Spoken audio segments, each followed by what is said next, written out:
हर हर महादेव। देवों के देव महादेव जी के चरण में प्रणाम करती हूँ, मेरा प्रणाम स्वीकार हो। माता गौरा पार्वती के चरण में प्रणाम करती हूँ, मेरा प्रणाम स्वीकार हो। गणपति ललन माँ के चरण में प्रणाम करती हूँ, मेरा प्रणाम स्वीकार हो।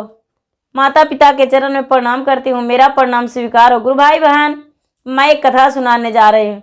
इस कथा को पूरा सुनिए और रहस्य जानिए। आधी नहीं, आधी सुनने में शिव गुरु का अपमान होती है, पूरा सुनने में ज्ञान होती है। इसलिए कथा को पूरा सुनिए और रहस्य जानिए। हर हर महादेव, घर घर महादेव। गुरु भाई बहन, एक बार का बात है, महादेव कैलाश पर्वत पे घूम रहे थे। कैलाश पर्वत पे घूम रहे थे और एक नाग एक नागिन दोनों आपस में बात कर रहे थे कि महादेव अकेले घूमते हैं और मैया पार्वती के अपना झोपड़ी में रखते हैं। महादेव अकेले क्यों रहते हैं? इनको रक्षा के लिए कोई नहीं रहता है।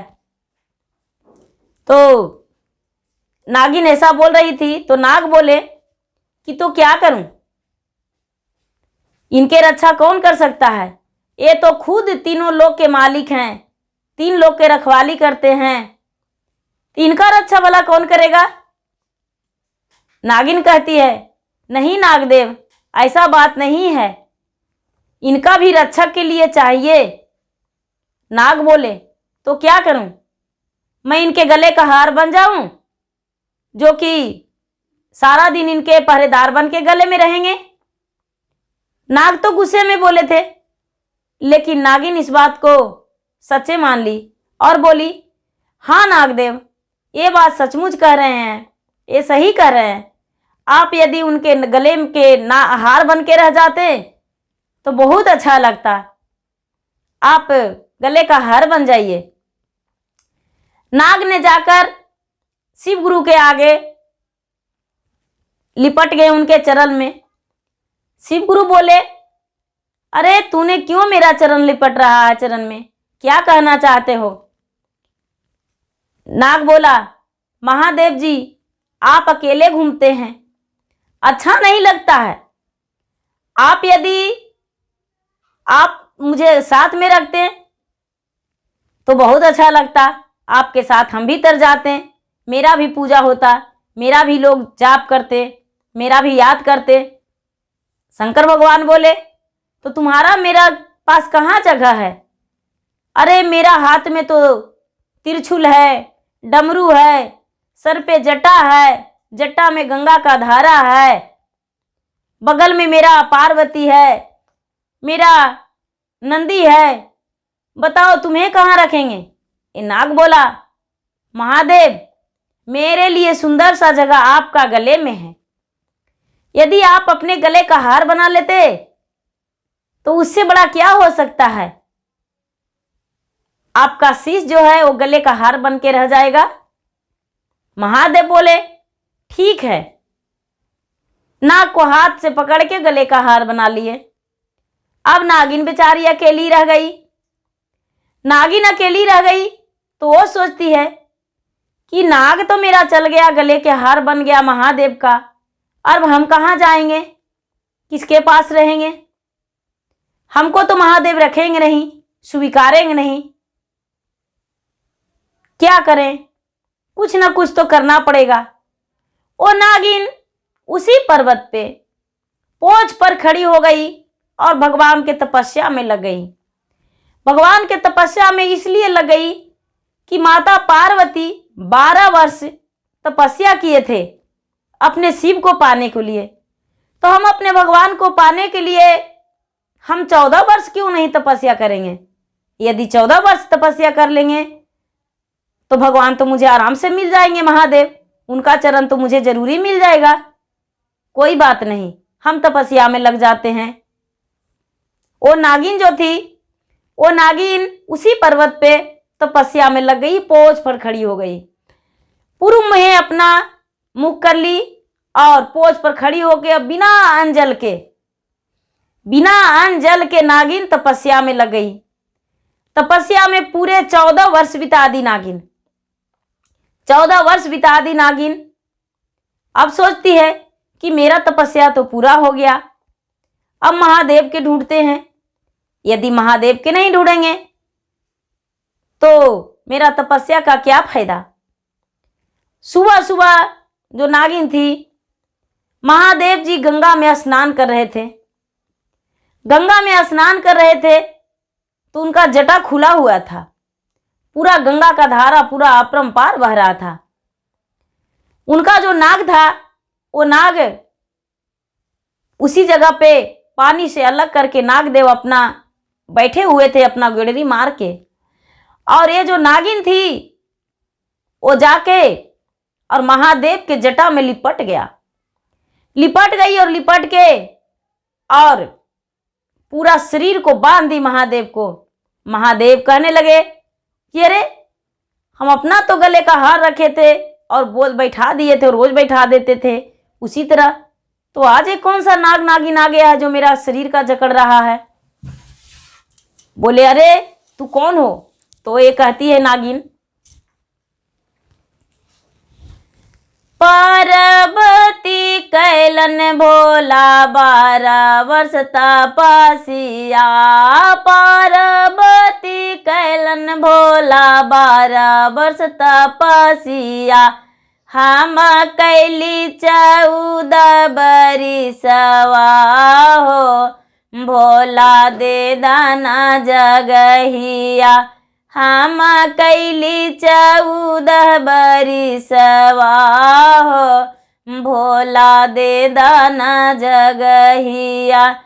गौरी जे रतन भोलाया गले बगलवा। गौरी जे रतन भोलाया गले बगलवा। हमार सिरवा उपरिया हो, भोला दे दाना जगहिया। हमार सिरवा उपरिया हो, भोला दे दाना जगहिया।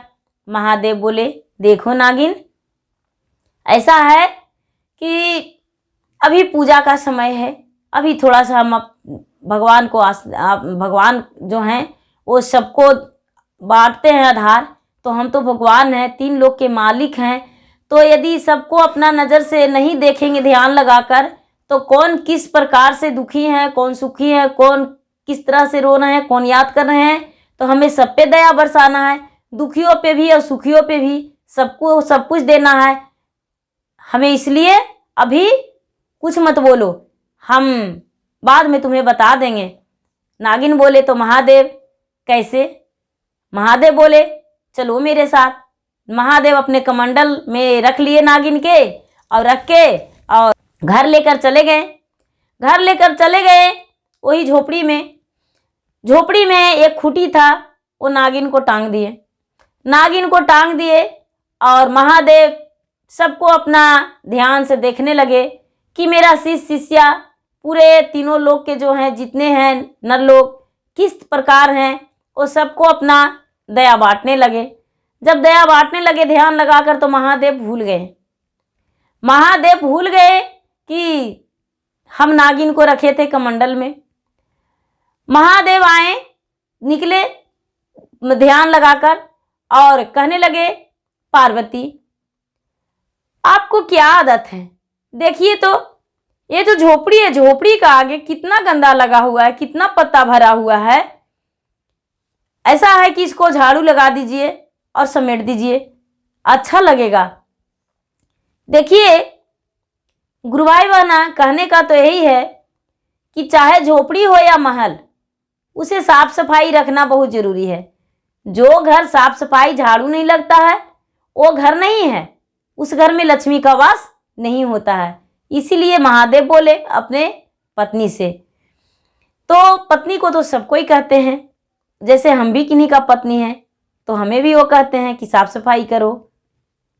थोड़ा सा भी गंदगी रहता है तो बोलते हैं, तो बोले कि साफ सफाई कर दो। तो नागिन सुन ली कमंडल से। नागिन सुन ली तो क्या की कि पार्वती गए अंदर, ये नागिन बेचारी उतर निकल गई कमंडल से। कमंडल से निकल गई और अपने पोछ से पूरा वहां पर समेट दी, जितना पत्ता उत्ता गिरा हुआ था सबके समेट दी, सबके समेट दी और वही कमंडल में जाके बैठ गई। कमंडल में जाके बैठ गई तो ये जो माता मैया पार्वती थे, मैया पार्वती थे तो ये आए बाहर झाड़ू लेकर बहारने को लिए, तो देख रहे हैं कि ये तो इतना जल्दी कौन समेट दिया पत्ता, अच्छा कोई भी रहे, झाड़ू तो लगा समेट तो दिया पत्ता को, इसे उठाकर फेंक देंगे। अब बेचारी नागिन सोचती है कि हम इतना मेहनत से हम यहाँ पर साफ सफाई किए हैं और ये तो माता पार्वती आई और कहती है कोई भी करे, इसको देखकर तो महादेव प्रसन्न हो जाते, अब कैसे मनाऊं महादेव को, मैया पार्वती तो मेरा बीच में आ गई। अच्छा कोई बात नहीं, ये मैया पार्वती क्या किए कि सूप लेकर और उठाने लगे कचरा को, तो ये जो नागिन थी उनके झाड़ू में जाके लिपट गई, पूरा लपट गई, तो मैया पार्वती उसको मार दिए। मार दिए तो नागिन जो था वो नागिन 3 खंड हो गया, नागिन 3 खंड हो गया, उसको मार दिए माता पार्वती तो 3 खंड हो गया। तो माता पार्वती सोचते हैं कि अब अच्छा हुआ, चलो सुबह सुबह पता नहीं कैसे करके नागिन आ गई थी, मेरा झाड़ू में लिपट गई, अच्छा इसको मार दिए तो कम से कम, मार के और आगे बगीचा में फेंक दिए, सूप से ले जाकर फेंक दिए उठाकर। जब फेंक दिए तो एक खंड जो था, जो मुंह वाला था, जो नागिन का मुंह वाला था, वो बन गया क्या, बेल का पेड़। जो मुंह था वो बेल का पेड़ बन गया। जो बीच वाला टोना था वो कनैली बन गया। जो नागिन का बीच टुकड़ा था वो कनैली बन गया। और जो लास्ट वाला पोछी था वो भांग बन गया। तीनों का तीनों वृक्ष वहां पर सुंदर सा जन्म ले लिया। जब तीन वृक्ष जब बन गया तो शिव गुरु तो सारी लीला देख रहे थे। शिव गुरु को याद पड़ा कि अरे हम तो नागिन के लाए थे, कमंडल में रखे थे। कमंडल में देखने गए, कहने लगे अपने पार्वती से कि पार्वती हम कमंडल में एक नागिन को रखे थे, न कमंडल से नागिन कहाँ गई। पार्वती कहने लगे महादेव जी आप तो गले में लिपट के नाग को रखवे करते हैं, लेकिन अब आप अपने नागिन को कमंडल में भी रखने लगे। हम उस नागिन को मार दिए, मुझे तो डांस लेती, मेरा झाड़ू में लिपट गई थी, हम मार दिए। अब मार करो देखिए बगीचा में फेंक दिए हैं। बोले हाँ ये तो बहुत गलत किए, उसे बगीचा में फेंक दिए मारकर। बोले हाँ ये जो नागिन थी वो सुंदर फूल खिल गई, कनैले का फूल। अब महादेव कहने लगे गौरा पार्वती ऐसा है, जाओ सबसे पहले मेरे लिए फूल तोड़ के ले आओ,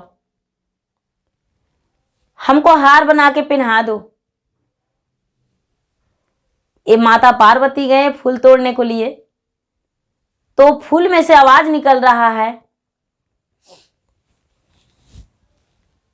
अपनी पछिया से दुआर बहड़ली, अपनी पछिया से दुआर बहड़ली, नाही देला गौरा आशीर्वादिया हो, गौरा मारी फेंकी दिहाला, नाही देला गौरा आशीर्वादिया हो, गौरा मारी फेंकी दिहाला, मारी फेंकी दिहाला, गौरा मारी फेंकी दिहाला, ले लिहली फूला में जाला मिया हो, गौरा फूल तोड़े आइला, ले लिहली फूला में जाला मिया हो, गौरा फूल तोड़े आएला। तू जे रहवा गौराया गले बगलवा, तू जे रहवा गौराया गले बगलवा, हमार रहवे गलवा के बीचे हो, गौरा फूल तोड़े आएला, हमार रहवे गलवा के बीचे हो, गौरा फूल तोड़े आएला। शिशिया न गौराए शिवा मन भावेला, शिशिया न गौरा शिवा मन भावेला, हमार रहवे गलवा के बीचे हो, गौरा फूल तोड़े आइला। ये जो गौरा पार्वती माता थे वो फूल झड़झड़ तोड़ लिए और दौड़ के भागे। बाघ से कह रहे हैं, महादेव, एक तो आपका भूत बैताल दोस्त था, संग साथी था, लेकिन आज बगीचा में भी भूते बोल रहा है। अब हम बगीचा में नहीं जाएंगे दोबारा फूल तोड़ने। महादेव का तो रचना था। बोले नहीं पार्वती, आपका भ्रम है, ऐसा कुछ नहीं है। बोले नहीं महादेव जी, आप नहीं जानते हैं, आप यदि जाएंगे तो पता चलेगा। बोले अच्छा कोई बात नहीं। जब पार्वती फूल तोड़ के पहना दिए तो नागिन खुश हो गई, कहने लगी कि चलिए महादेव जी तो मुझे स्वीकार लिए, इससे बड़ा क्या हो सकता है, महादेव जी तो अपने गले में मुझे पहन लिए। जब सुबह हुआ तो महादेव बोले, पार्वती हम स्नान करके आए हैं, जाइए बेलपत्र तोड़ के ले आइए। जब पार्वती गए बेल तोड़ने को लिए, पत्र तोड़ने को लिए, तो बेल पत्र तोड़ते हैं तो फिर बेल से आवाज निकल रहा है, मारिए काटिए गौरा बगिया में बिगला, मारिए काटिए गौरा बगिया में बिगला, ले लिहली बेला में जला मिया हो, गौरा पति तोड़े आइला, ले लिहली बेला में जला मिया हो, गौरा पति तोड़े आइला, तू जे रहवा गौराया गले बगलवा, तू जे रहवा गौराया गले बगलवा, हमारा वै सिरावा ऊपर हो, गौरा पता तोड़े आइला, हमारा वै सिरावा ऊपर हो, गौरा पता तोड़े आइला। पार्वती जल्दी जल्दी से पता तोड़े महादेव को लाके दे दिए सर पर।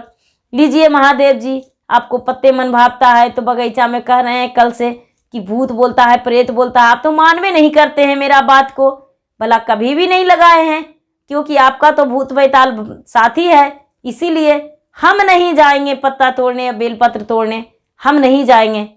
अब महादेव बोले, अरे कनेली का फूल ला दिए, हार बन गया, अब बेलपत्र जो था वो तो सिर पर चढ़ा दिए, मेरा भोग लग गया, थोड़ा भांग ला दीजिए पार्वती, उसको पीस के पिला दीजिए, मुझे बहुत मुंह सूख रहा है।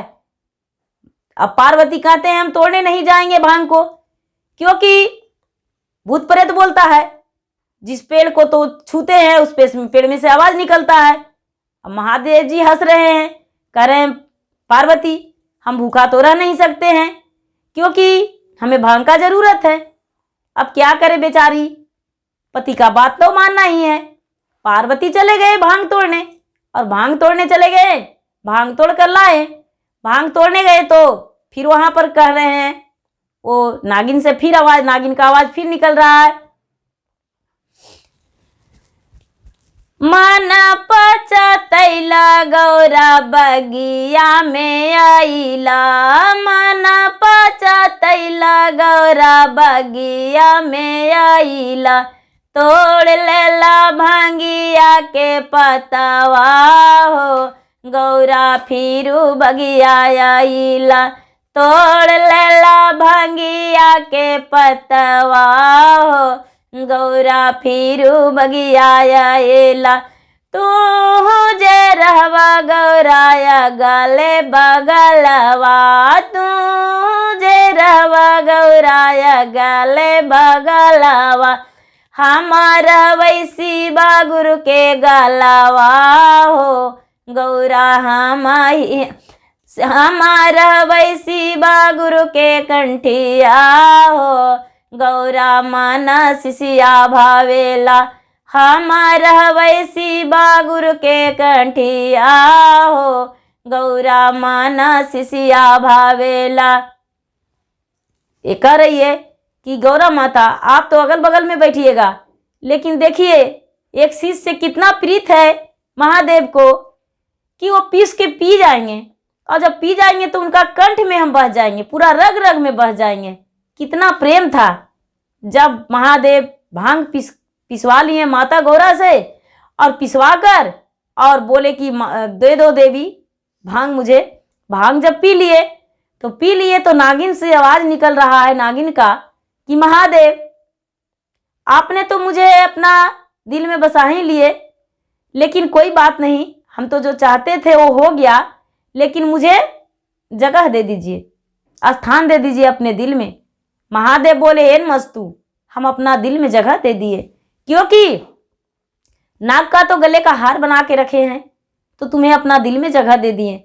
महादेव अपने कंठ पर नागिन को जगह दे दिए, कंठ पर बसेड़ा ले ली नागिन।